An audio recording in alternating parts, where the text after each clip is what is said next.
Hello दोस्तों, स्वागत है आप सभी का आपके अपने यूट्यूब चैनल में। तो आज के इस वीडियो में हम देखेंगे कि पॉलीमॉर्फिज्म क्या होता है। ठीक है। तो जैसे कि मैंने एक डायग्राम आपको बनवाई थी जब हम उसके कॉन्सेप्ट देख रहे थे उस टाइम। तो मैं उसको ओपन कर लेता हूँ। ये देखिए। तो इसमें से हमें यह पॉलीमॉर्फिज्म वाला टॉपिक अभी कवर करना है। ठीक है। तो पॉलीमॉर्फिज्म जो है उसका उसकी डेफिनेशन क्या होती है? Single name and multiple behaviours, sorry. ठीक है। तो आज के दिन हम देखेंगे कंपाइल टाइम पॉलीमॉर्फिज्म। तो ये कंपाइल टाइम पॉलीमॉर्फिज्म क्या होता है? तो ये जो कंपाइल टाइम पॉलीमॉर्फिज्म होता है इसके अंदर जो हमारा कंपाइलर है वो डिसाइड करता है कि कौन सी मेथड को कॉल करना है और कब किसको पहले कॉल करना है। ठीक है। तो यह सब जो भी होता है ये सब कंपाइल टाइम पे होता है, इसलिए हम कंपाइल टाइम पॉलीमॉर्फिज्म कहते हैं। तो कंपाइल टाइम में जो होता है फंक्शन ओवरलोडिंग। तो अब हम देखेंगे फंक्शन ओवरलोडिंग क्या होता है। तो ओवरलोडिंग का मतलब क्या होता है कि जैसे कि जब भी हम कुछ लोड करते हैं, ठीक है। तो जैसे कि हम एग्जांपल लेते हैं कि जैसे हम बस का एग्जांपल लेते हैं।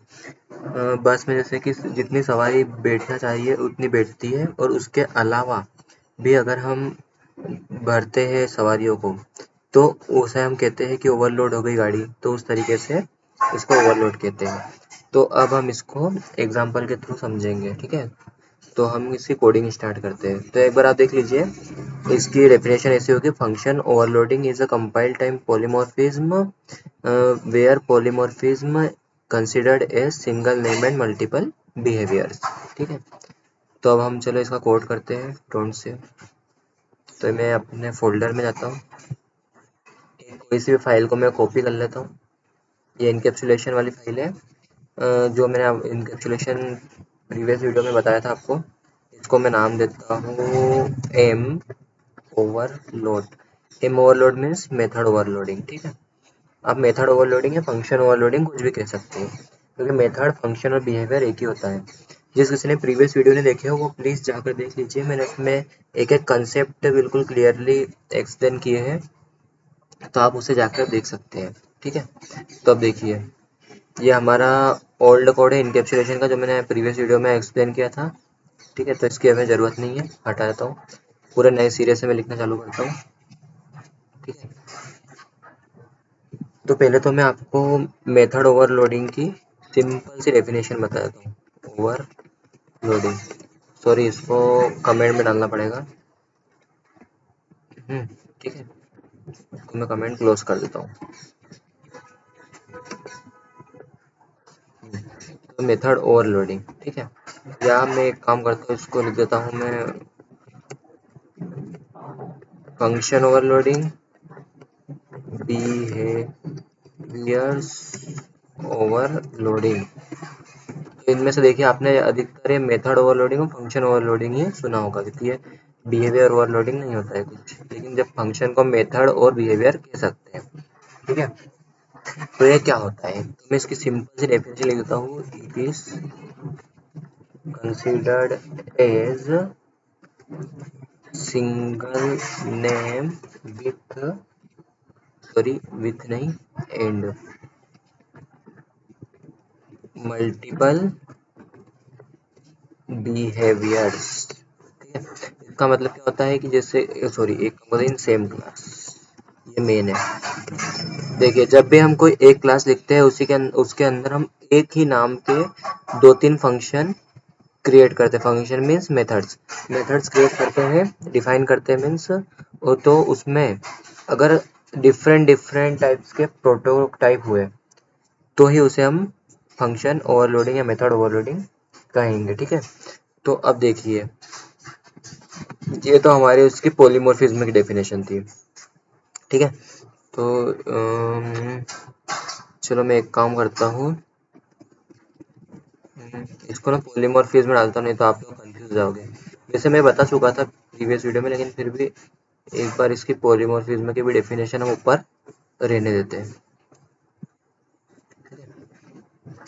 सॉरी।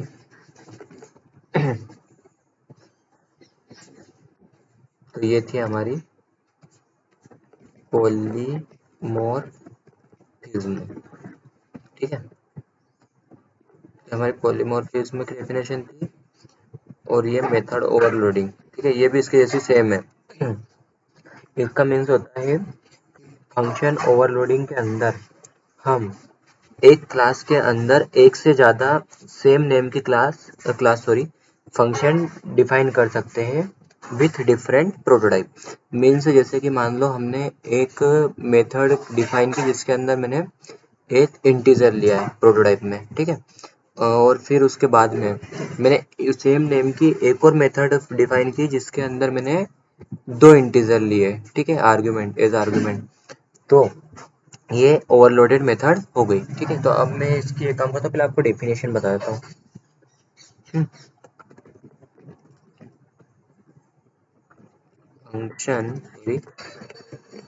फंक्शन ओवरलोडिंग इज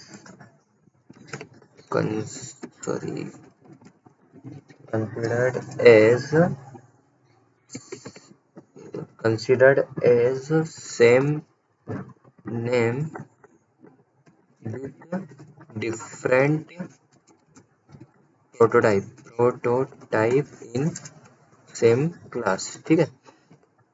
देखिए, तो अब इसके अंदर जैसे फंक्शन ओवरलोडिंग जो है वो same name with different prototype होता है, ठीक है। तो अब मैं एक काम करता हूँ, पहले इसका कोड लिख देता हूँ, उसके बाद में आप लोगों को इसके रूल्स बताऊंगा कि इसमें हम ओवरलोडिंग कर सकते हैं और किस में नहीं कर सकते, ठीक है।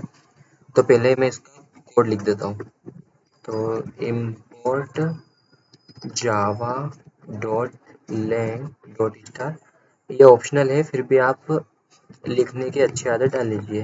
ये नहीं भी लिखोगे तो हमारा कोड एरर नहीं देगा, फिर भी इसे लिख लीजिए, ठीक है।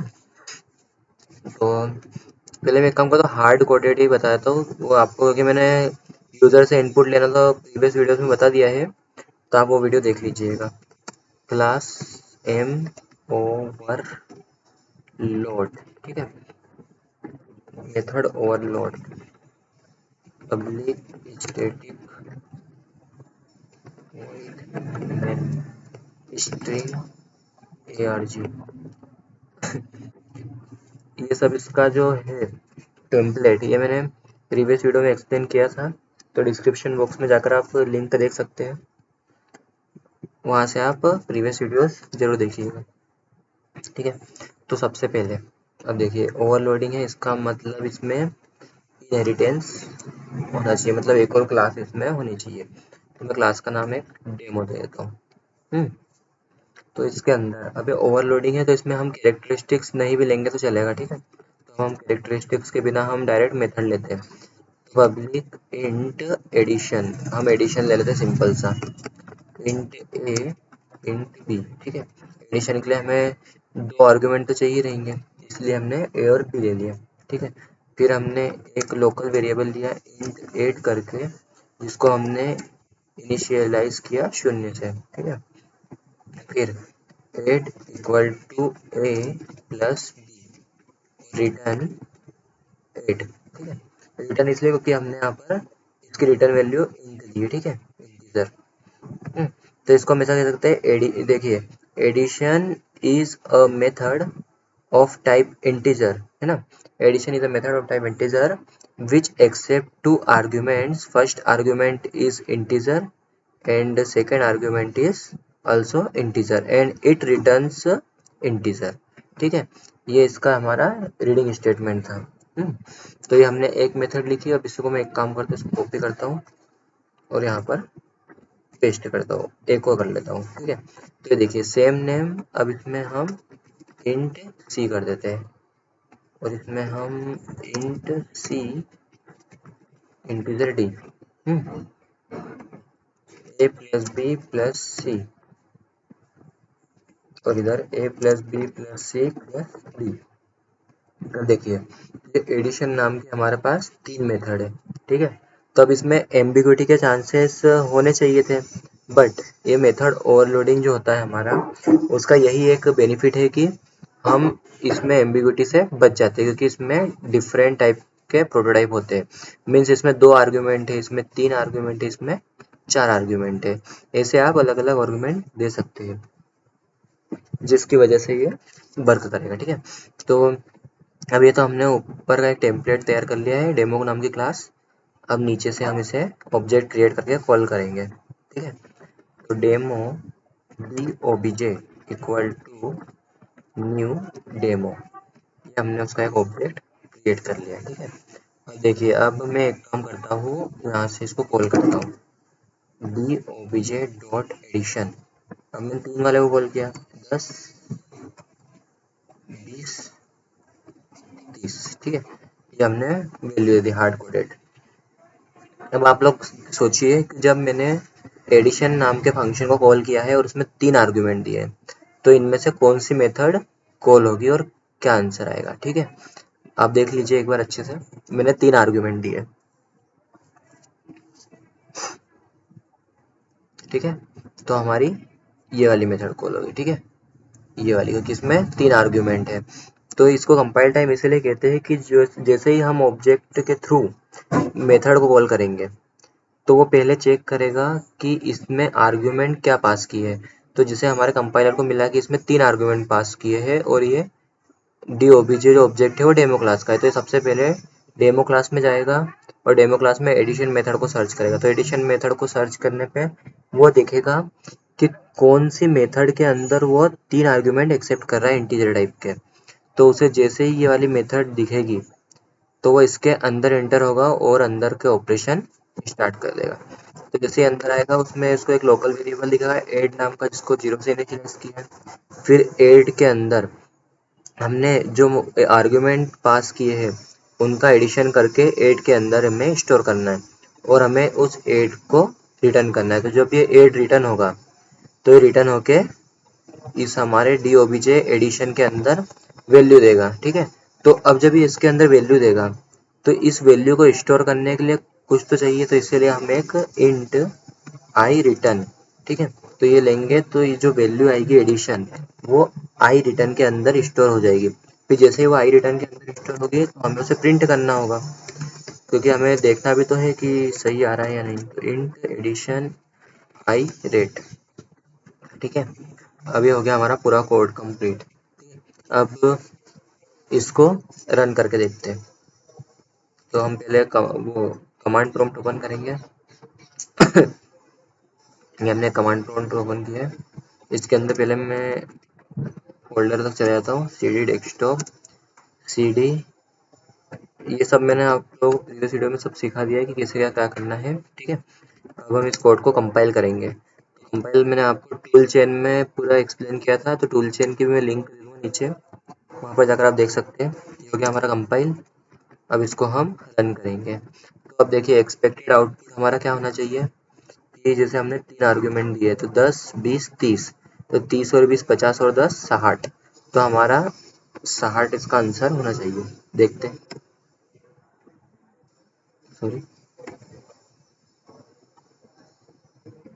मेथड ओवरलोड, ये देखिए एडिशन इज 60। ठीक है, तो ये जो चीज़ है ये हमारे इस वाले मेथड की वजह, सॉरी, इस वाले मेथड की वजह से आया है, 3 आर्ग्यूमेंट। अब देखिए, अब हम तीनों बार अलग अलग एडिशन फंक्शन को कॉल कर सकते हैं, तो जिससे हमें अलग अलग आउटपुट मिलेगा। देखते हैं, ये तो हो गया हमारा 3 वाला। ठीक है, अब मैं एक काम करता हूँ, इसमें 2 वाला करता हूँ, ये 2 वाला हो जाएगा और एक 4 वाला हो जाएगा। ठीक है, तो मैं एक काम करता हूँ, इसके अंदर 10 और 20 को ही रहने देता हूँ, और इसके अंदर 10 20 30 तो है, और इसके अंदर मैं 40 ले लेता हूँ। ठीक है, अब देखिए, अब एक्सपेक्टेड आउटपुट क्या रहेगा, 20 और 10 30, 20 और 10 30 और 30 60, और 20 और 10 30 और 70 100।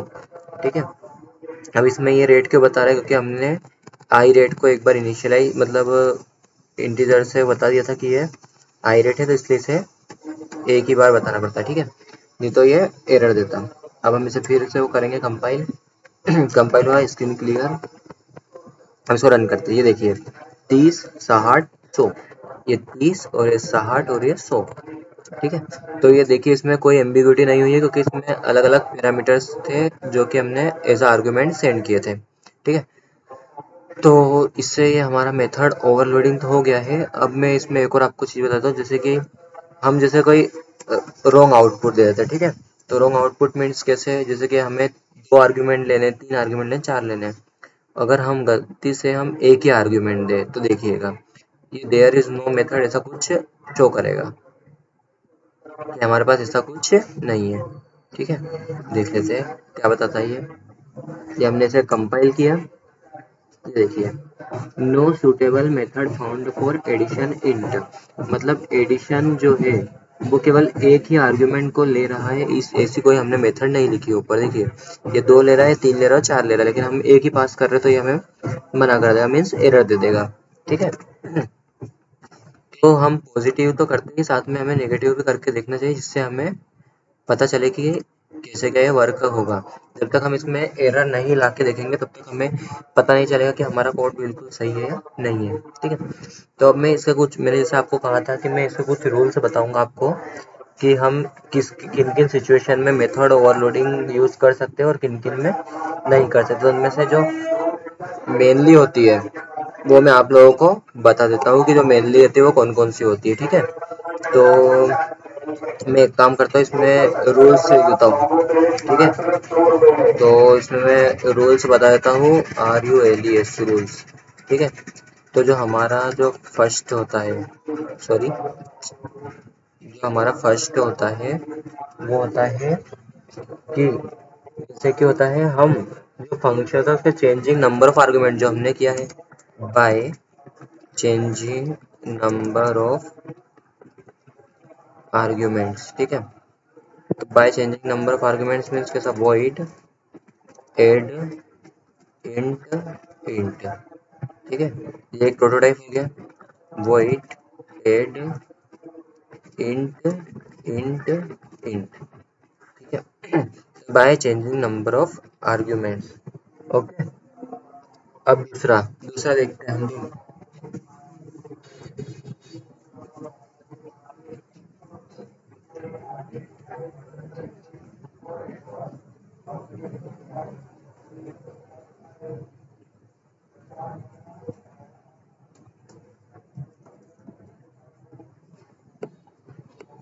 समझ लिया आप लोगों ने कि किस तरह से हुआ है।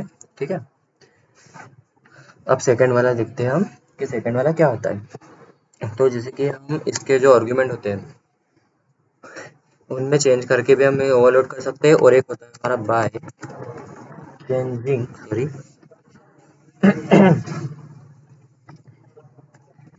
Data types of arguments. ठीक है, वॉइड एड, तो अब एड तो इंट इंट। ठीक है, फिर void add, sorry, float float, मतलब कि हम इसमें जो है आर्गुमेंट उनके डेटा टाइप को चेंज करके भी मेथड ओवरलोडिंग कर सकते हैं। ठीक है, और तीसरा होता है हमारा by changing sequence of arguments, मतलब कि जो हमारे आर्ग्यूमेंट्स होती है उनकी सीक्वेंस को चेंज करके भी हम ओवरलोडिंग कर सकते हैं। जैसे कि केयर, इसमें हम एक काम करते हैं, अरे सॉरी, 8 की जगह हम इसमें लिख देते हैं, 8 की जगह लिख देता हूँ मैं डिस्प्ले। ठीक है, डिस्प्ले, तो फंक्शन का नाम आप कुछ भी दो, कोई प्रॉब्लम नहीं है, लेकिन फिर भी आप लोगों को समझ में इसलिए मैं डिस्प्ले देता हूँ। Int care float. ठीक है, तो ये हो गया हमारा एक फंक्शन, और एक होता है हमारा कि इसमें लिखा है हमने कि सीक्वेंस भी चेंज हो जाए तो कोई मैटर नहीं करता। ठीक है, तो ये केयर इंट फ्लोट। तो वैसे भी हम इसको, बस आपको ये ध्यान रखना पड़ेगा जब भी आप ऑब्जेक्ट के थ्रू मेथड को कॉल करें तो पहले इसी सीक्वेंस में रखोगे तो ही यह मेथड कॉल होगी। जैसे आपने कॉल किया डिस्प्ले 2s 2.2, जैसे कि इंटीजर में 2 और केयर में s और फ्लोट में 2.2, आपने अगर ऐसा पास किया तभी ये वाली मेथड कॉल होगी। और अगर आपने s 2 इस सीक्वेंस से कॉल किया तो नीचे वाली मेथड कॉल होगी। ठीक है, तो ये हो गया हमारा सीक्वेंस में चेंज। हाँ, अब देखिए अब हमें क्या नहीं करना है। ठीक है, तो एक काम करता हूँ मैं, क्या करूँ इसमें यहाँ पे डू लिख देता हूँ, डू। ठीक है, मतलब ये कर सकते हैं, और इसको मैं डोंट कर देता हूँ, DONT, डोंट। ठीक है, तो ये तो केवल एक ही है, मतलब जहाँ तक जो मेन होती है कि जो फंक्शन के रिटर्न टाइप होते हैं उसको कभी भी चेंज करके हम मेथड ओवरलोडिंग नहीं कर सकते हैं। देखो लिख देता हूँ मैं, by changing by changing return type of method, मतलब कि हम इससे नहीं कर सकते। इसका जैसे एग्जांपल ले लेते हैं, वॉइड नहीं, इसका एग्जांपल इंट एड। ठीक है, तो आप लोगे इंट एड, तो इसके अंदर कैसा रहेगा कि आप केवल इंट इंट ही ले पाओगे। जो इसके आर्ग्यूमेंट होते हैं वो आप इंटीजर टाइप के ही ले सकते हो। अगर आप फ्लोट लोगे, ठीक है, फ्लोट एड, तो आप इसके अंदर इंट फ्लोट या फ्लोट फ्लोट नहीं ले सकते। ठीक है, तो ये हमारे रॉन्ग है। इसको भी रॉन्ग करता हूँ, एक का मतलब इसको ही पूरे को रॉन्ग करता हूँ, ये मतलब यूज नहीं करना चाहिए। ठीक है फ्रेंड्स, तो ये देख लीजिए एक बार। हाँ, और एक बात ये याद रखना कि ये देखिए, function overloading is considered a same name with different word mean same class. Main चीज बस यही है, मेन वर्ड सेम क्लास। अगर आप नीचे मान लीजिए आपने दो क्लास क्रिएट की और उसके अंदर आपने ये डेमो के क्लास में लिखा एडिशन, और उसकी जो चाइल्ड क्लास है उसके अंदर भी आपने एडिशन नाम की फंक्शन ही क्रिएट की, तो वो मेथड ओवर राइडिंग हो जाएगा। ठीक है, और जब आप एक ही क्लास में सेम नेम की मेथड लिखोगे विद डिफरेंट प्रोटोटाइप, तो वो मेथड ओवरलोडिंग होगा। ठीक है, तो ये था हमारा कंपाइल टाइम पॉलीमॉर्फिज्म, जिसके अंदर आता है हमारा मेथड ओवरलोडिंग। ठीक है, तो आप लोग अच्छे से समझ गए होंगे कि मेथड ओवरलोडिंग कंपाइल टाइम क्यों कहते हैं, क्योंकि कंपाइल टाइम पे ही चेक करता है कि कौन सी मेथड को हमें कॉल करना है। ठीक है, और किस मेथड को हमें एग्जीक्यूट करना है। और इसको हम अर्ली बाइंडिंग भी कह सकते हो, कि इसमें जो भी होता है कंपाइल टाइम पे होता है। कंपाइल टाइम वो होता है जो अर्ली फेज में होता है, इसलिए इसे अर्ली बाइंडिंग भी कहते हैं। तो ठीक है फ्रेंड्स, जिस किसी ने भी प्रीवियस वीडियो नहीं देखे होंगे वो प्लीज़ देखिए, तभी आपको ये वीडियोस भी समझ में आएंगे जो कि आगे आप चल रहे हैं। अगर आप डायरेक्ट यही वीडियो देखोगे तो आपको थोड़ा डिफ़िकल्ट जा सकता है, टफ हो सकता है। तो प्लीज़ स्टार्टिंग से देखिए कि मैंने उसके अंदर आप लोगों को टूल चेन एक्सप्लेन की है कि कैसे यह कंपाइलर इंटरनली वर्क करता है, और कैसे हमारा कोड हम लिखते हैं और क्यों लिखते हैं। ठीक है, तो जैसे कि हमने ये सब क्यों लिखा है, इंपोर्ट जावा, ये सब मैंने आप लोगों को पिछले वीडियोस में बता दिया है। और जो क्लास का नेम होता है वो इसी नाम का क्यों होना चाहिए वो भी बता दिया है। अब देख लीजिए, मैं इसमें एक चीज़ आपको और बताता हूँ जो कॉमन मिस्टेक है। जैसे कि हम लोग किसी भी, जैसे मान लो मैं एक नई फाइल क्रिएट कर रहा हूँ, तो मैंने क्या किया था, पुरानी फाइल को कॉपी करके यहाँ पे पेस्ट कर दिया था। तो हम पेस्ट करने के बाद में अगर हम क्लियर नहीं करें, और मान लो हमारे इसका नाम, पिछली फाइल का नाम क्या था हमारा, इनकैप्सुलेशन वाला है ना, तो इनकेप ही रह गया। अब मैं इसको जब रन करूंगा तो ये हमें एरर देगा। ठीक है, तो इसने एरर अभी क्यों नहीं दिया, क्योंकि ये अभी नहीं देगा, अभी भी नहीं देगा। ठीक है, तो ये ऐसा क्यों हो रहा है, क्योंकि जो हमारा जो एम ओवरलोड नाम की जो क्लास है, ठीक है, उसके अंदर हमने जो भी लिखा है वो मेथड ओवरलोडिंग से रिलेटेड लिखा है। और अभी जो हमारा नेक्स्ट वीडियो रहेगा, ठीक है, तो नेक्स्ट वीडियो में मैं आप लोगों को सिखाने का था कि फंक्शन ओवर राइडिंग बताऊंगा, लेकिन उससे पहले हमें अपकास्टिंग और डाउनकास्टिंग क्या होता है वो भी सीखना होगा, जिस जो हमें ओवर राइडिंग के टाइम पे काम आएगा। तो नेक्स्ट वीडियो में मैं आप लोगों को अपकास्टिंग और डाउनकास्टिंग एक्सप्लेन करूंगा। तो ठीक है, फिर अब नेक्स्ट वीडियो में हम अपकास्टिंग और डाउनकास्टिंग ही सीखेंगे, उसके बाद में मेथड ओवर राइडिंग देखेंगे, क्योंकि वो डिपेंड्स है, उसके अंदर भी अपकास्टिंग का यूज़ होगा। और जो मैं आपको डायरेक्ट कभी बता दिया मैंने आपको मेथड ओवर राइडिंग, तो थोड़ा आपको डिफ़िकल्टी होगी समझने में, तो इसीलिए पहले हम अपकास्टिंग और डाउनकास्टिंग देखेंगे। तो आप एक बार इसे देख लीजिए एक बार अच्छे से। मैं यहाँ पे फंक्शन का नाम भी चेंज कर दो, क्योंकि आप क्लास का नाम, क्योंकि आप लोग नहीं तो कन्फ्यूज हो जाओगे। ओवरलोड देख लीजिए, ये सब फंक्शन ओवरलोडिंग है। एक काम करता हूँ, आप लोग अभी इसे रेफर करोगे तो मैं इसमें लिखता हूँ टू आर्ग्यूमेंट्स, इसके अंदर लिखता हूँ मैं three arguments,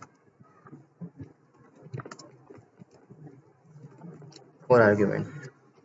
sorry, for argument. अब लोगों को इससे अच्छे से समझ में आएगा कि इसमें 2 है, इसमें 3 है, इसमें 4 है, मतलब मीन्स डिफरेंट प्रोटोटाइप। ठीक है, देख लीजिए एक बार अच्छे से। नेक्स्ट वीडियो में अपकास्टिंग और डाउनकास्टिंग सीखेंगे, तो प्लीज़ नेक्स्ट वीडियो भी जरूर देखिएगा। उसके बाद में हम मेथड ओवरराइडिंग देखेंगे, जो कि हमारी रन टाइम पॉलीमॉर्फिज्म या रन टाइम मेथड डिस्पैच कहते हैं। ठीक है, चलिए ठीक है फ्रेंड्स, आई होप आप लोगों को ये वीडियो जरूर पसंद आई होगी, और अगर पसंद आई होगी तो प्लीज़ इसे लाइक कीजिए और ज़्यादा